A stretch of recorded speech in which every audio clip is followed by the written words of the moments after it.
অষ্টম শ্রেণীর প্রিয় শিক্ষার্থী বন্ধুরা, তোমাদের বিষয়ভিত্তিক মূল্যায়ন নির্দেশিকা প্রকাশিত হয়েছে। তো আজকে আমরা অষ্টম শ্রেণীর বিজ্ঞান বিষয়ভিত্তিক মূল্যায়ন নির্দেশিকা নিয়ে আলোচনা করব। তো চলো আলোচনা শুরু করা যাক। তো তোমাদের প্রথম অভিজ্ঞতাটি হচ্ছে যাযাবর পাখিদের সন্ধানে। এই অভিজ্ঞতা থেকে যে পিআইটি মূল্যায়ন করা হবে সেটি হলো মাইক্রো স্কেলে কোনো নির্দিষ্ট সিস্টেমের উপাদানসমূহের চলমান পরিবর্তন চিহ্নিত করা। এরপরে রয়েছে মাইক্রো স্কেলে কোনো নির্দিষ্ট সিস্টেমের উপাদানসমূহের মধ্যকার আন্তঃক্রিয়া চিহ্নিত করা। এই দুইটি পিএর জন্য আমাদের যে কাজগুলো করতে হবে সেগুলো হলো অনুশীলন বইয়ের 4 থেকে 17 নং পৃষ্ঠার কাজ। দ্বিতীয় পিএটিতে করতে হবে অনুশীলন বইয়ের 4 থেকে 12 নং পৃষ্ঠার কাজ। এর পরের পিএটি হলো উপাদানসমূহের চলমান পরিবর্তন ও তাদের মধ্যকার আন্তঃক্রিয়ার ফলে কোনো নির্দিষ্ট সিস্টেমে যে ধরনের স্থিতাবস্থা দেখা যায় তা ব্যাখ্যা করা। পরিবেশের ভারসাম্য রক্ষায় মানুষের ভূমিকা মূল্যায়ন করা। এই দুটি পিএর জন্য আমাদের করতে হবে অনুশীলন বইয়ের 10 থেকে 12 নং পৃষ্ঠার কাজ, অনুশীলন বইয়ের 17 থেকে 18 নং পৃষ্ঠার কাজ। পরবর্তী পিএটি হলো পরিবেশের ভারসাম্য রক্ষায় নিজ দায়িত্ব নির্ধারণ করা, চারপাশের পরিবেশের ভারসাম্য রক্ষায় দায়িত্বশীল পদক্ষেপ নেওয়া। এই দুইটি পিআইএ আমাদের করতে হবে অনুশীলন বইয়ের 18 নং পৃষ্ঠার কাজ। এখানেও করতে হবে অনুশীলন বইয়ের 18 নং পৃষ্ঠার কাজ। এরপর তোমাদের দ্বিতীয় অভিজ্ঞতাটি হচ্ছে সূর্যঘড়ি। এখানে যে পিআইগুলো আমাদের করতে হবে সেগুলো হলো মাইক্রো স্কেলে কোনো নির্দিষ্ট সিস্টেমের উপাদানসমূহের চলমান পরিবর্তন চিহ্নিত করা, মাইক্রো স্কেলে কোনো নির্দিষ্ট সিস্টেমের উপাদানসমূহের মধ্যকার আন্তঃক্রিয়া চিহ্নিত করা, উপাদানসমূহের চলমান পরিবর্তন ও তাদের মধ্যকার আন্তঃক্রিয়ার ফলে কোন নির্দিষ্ট সিস্টেমে যে ধরনের স্থিতাবস্থা দেখা যায় তা ব্যাখ্যা করা। এই পিআইগুলো করার জন্য আমাদের যে কাজগুলো করতে হবে সেগুলো হলো অনুশীলন বইয়ের 22 থেকে 25 নং পৃষ্ঠার কাজ, অনুশীলন বইয়ের 30 থেকে 34 নং পৃষ্ঠার কাজ, অনুশীলন বইয়ের 34 থেকে 36 নং পৃষ্ঠার কাজ। পরবর্তী পিআইটি হলো মহাবিশ্বের বিভিন্ন বস্তু সৃষ্টি সংক্রান্ত বৈজ্ঞানিক তত্ত্ব ও সংশ্লিষ্ট প্রমাণ ব্যাখ্যা করা।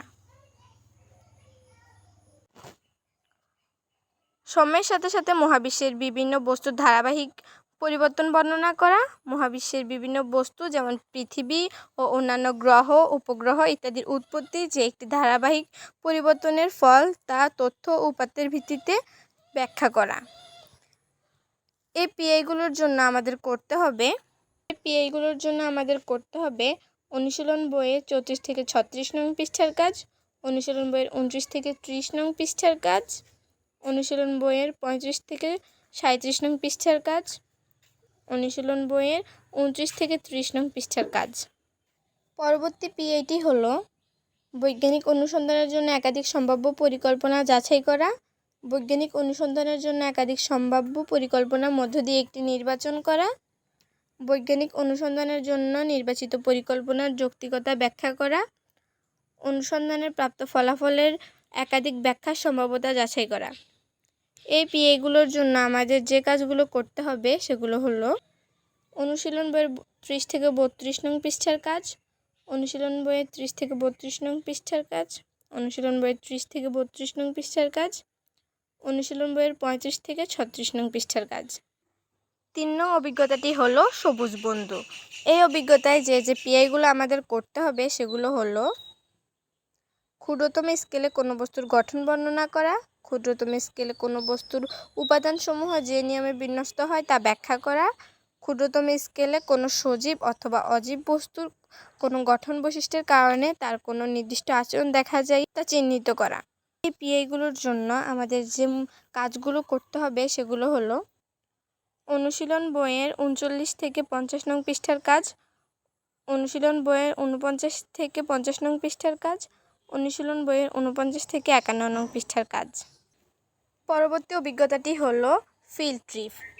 এই অভিজ্ঞতার মধ্যে যে পিআইগুলো রয়েছে সেগুলো হলো গাণিতিক সম্পর্কের মাধ্যমে উপস্থাপিত বৈজ্ঞানিক ধারণাকে ব্যাখ্যা করা, গাণিতিক দক্ষতা ব্যবহার করে সমস্যা সমাধান করা। এই দুটি পিআইয়ের জন্য আমাদের যে কাজগুলো করতে হবে সেগুলো হলো অনুশীলন বইয়ের 59 থেকে 70 নং পৃষ্ঠার কাজ। অনুশীলন বইয়ের 59 থেকে 70 নং পৃষ্ঠার কাজ। আমাদের পঞ্চম অভিজ্ঞতাটি হলো আমাদের ল্যাবরেটরি। এখানে যে পিএগুলো রয়েছে সেগুলো হলো ক্ষুদ্রতম স্কেলে কোনো বস্তুর গঠন বর্ণনা করা, ক্ষুদ্রতম স্কেলে কোনো সজীব অথবা অজীব বস্তুর কোনো গঠন বৈশিষ্ট্যের কারণে তার কোনো নির্দিষ্ট আচরণ দেখা যায় তা চিহ্নিত করা, ক্ষুদ্রতম স্কেলে কোনো বস্তুর অংশ অথবা উপাদানসমূহ যে নিয়মে বিন্যস্ত হয় তা ব্যাখ্যা করা। এই পিএগুলোর জন্য যে কাজগুলো করতে হবে সেগুলো হলো অনুশীলন বইয়ের 78 থেকে 80 নং পৃষ্ঠার কাজ, অনুশীলন বইয়ের 79 থেকে 80 নং পৃষ্ঠার কাজ, অনুশীলন বইয়ের 78 পৃষ্ঠার কাজ। এর পরবর্তী পিএটি হলো পর্যবেক্ষণকৃত সিস্টেমের বাইরের যেসব উপাদান সিস্টেমকে প্রভাবিত করে তাদের শনাক্ত করা। পর্যবেক্ষণকৃত সিস্টেমের বাইরের উপাদানসমূহের প্রভাবে পরীক্ষণের ফলাফল কিভাবে প্রভাবিত হয় তা চিহ্নিত করা। মাইক্রো স্কেলে কোনো নির্দিষ্ট সিস্টেমের উপাদানসমূহের চলমান পরিবর্তন চিহ্নিত করা। এই 3টি পিএর জন্য আমাদের করতে হবে অনুশীলন বইয়ের 81 থেকে 88 নং পৃষ্ঠার কাজ, অনুশীলন বইয়ের 81 থেকে 88 নং পৃষ্ঠার কাজ, 89 পৃষ্ঠার কাজ। আজকে আর এই ভিডিওটি দীর্ঘ করছি না, তো বাকি অভিজ্ঞতা নিয়ে আমরা পরবর্তী ভিডিওতে আলোচনা করব।